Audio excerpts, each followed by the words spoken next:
How many of you actually missed the opening goal because you just hadn't even settled in yet? Because 41 seconds into this match, Lynn Biyendolo earns her first goal with her new last name. It is a beaut, and the U.S. go up 1-0. D, you're here for us. You got to break it down. Tell us how the goal happened. Oh, I'm honored. Sears, if I'm recalling correctly, because it was so freaking fast, I seriously had just sat down with my water, with my laptop, plugging it in, and I looked up. Sears is going 1v1. I think she's going to cut it back herself. Williams is in between the Biyendolo is in between the center backs, makes a run, waiting for that ball to cut across. Sears cuts it back, pushes it up to Shaw, who then squares it across the 6, and Biyendolo puts it away for her first goal with her new last name. And I mean, if I'm Australia and the first minute of the game, after coming off of getting smacked by Japan, I'm scored on by the U.S., by Biyendolo, that is so, so tough to overcome. And I think we saw the U.S.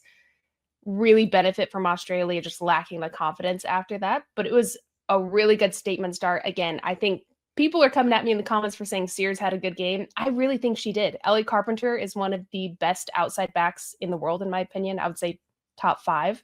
And for her to face her up, go at her for how long she was in the game and not giving up on going 1v1 and battling against her, getting a lot of corners, it was a good setup for how that battle was going to be. And I thoroughly enjoyed it.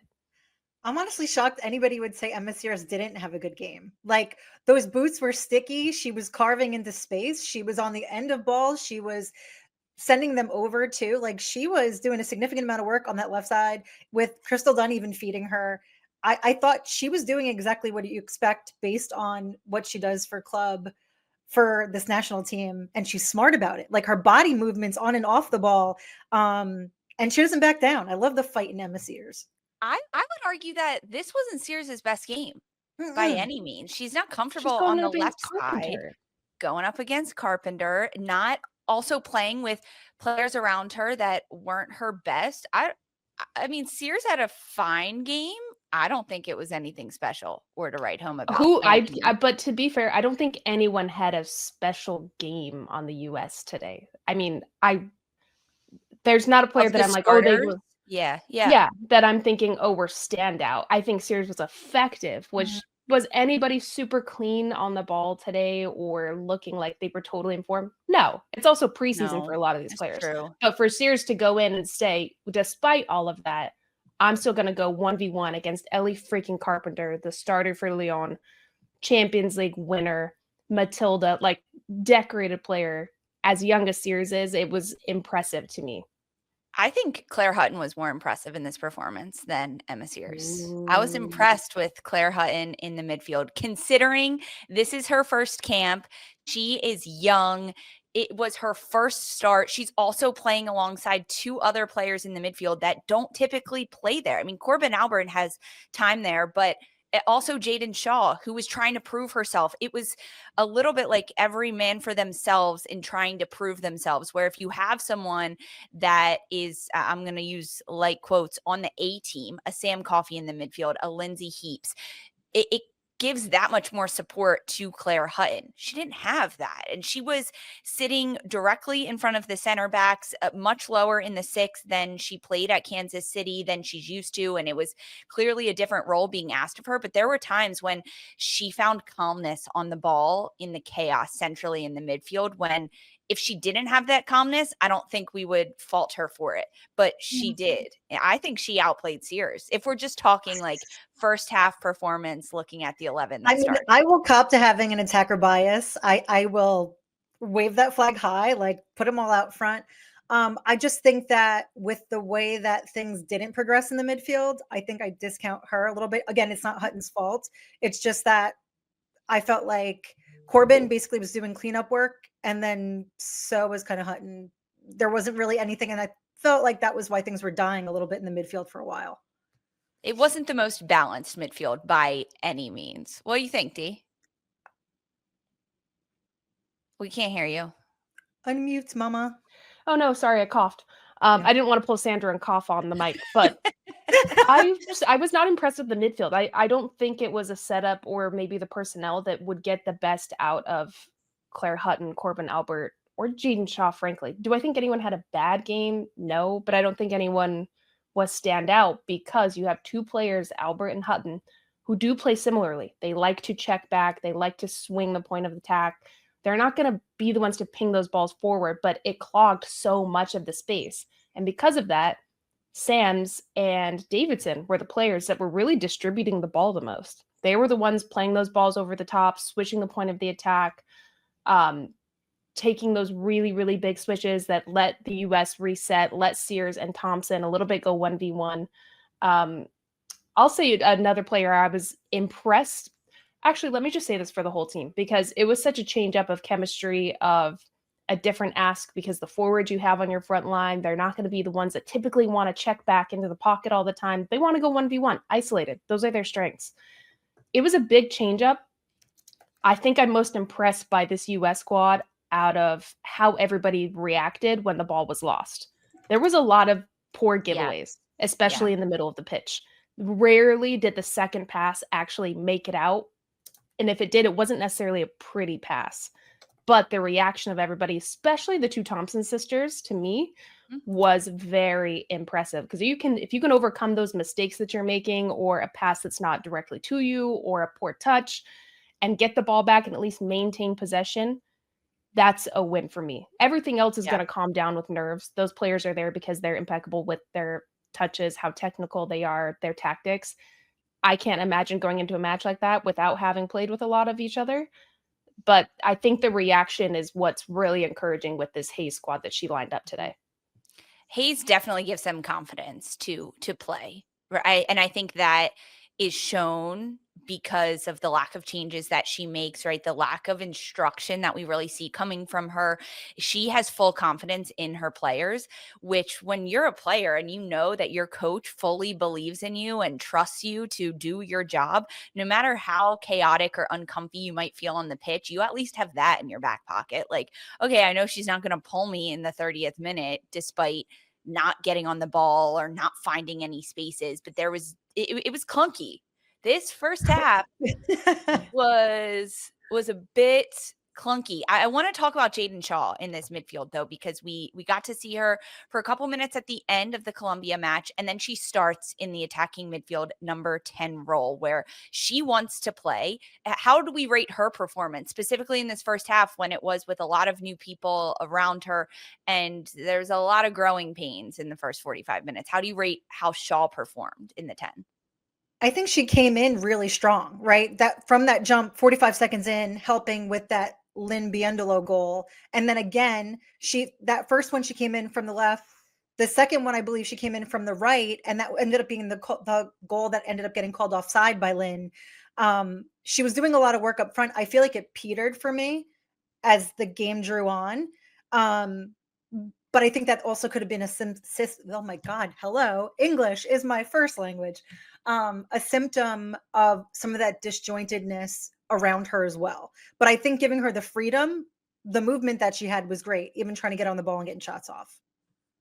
It was interesting with Shaw because she drifted wide a lot of the time as opposed to sitting in a pocket, but I don't think it actually worked because Sears isn't the player I expect to pop inside the channel and kind of fluctuate with the 10 position a little bit more.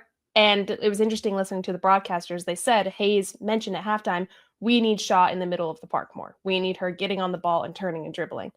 In the second half, she was much more impressive to me. Maybe she looked more impressive in the first half because she was part of the goal. She had a couple opportunities, but I still think in the second half, we finally saw her get into those channels, turn, dribble, attempt to play balls forward. It didn't always work out, but that's the other wrinkle that was needed in the midfield to give something different than what everybody else was doing. It was a little too crowded for everybody to be running away from the ball in the front line. Why do you think Shaw floated so wide? Because it was crowded in the midfield? Maybe so. Trying to find those channels to get like a dink ball over the top. Yeah, I mean, you that's what looked to be open, but it was again just the adjustment of if Hutton and Albert are just offset a bit. It's going to ask something different for then Shaw to be in those pockets, as opposed to Shaw pulling really wide to try to get into a position that ultimately didn't really benefit anybody else. That At least that's how I saw it. You Yeah, know that's what? a good way to put it. I agree with you there, because I also think part of the symptom is it seemed like, and maybe this just goes to like the lack of chemistry and trust with each other, but the anticipation of having to cut off those transitional moments where they were getting dispossessed, because you also saw them jump on each other in those spaces where, yes, it's nice to help out your teammate where you'd see 2-on-1 trying to repossess the ball. I think that getting hemmed up in some of that is what was causing some of the congestion too, is the anticipation of, oh, I might have to dive in here. So instead of spreading a little bit and giving Shaw the room to move, it just became more clogged.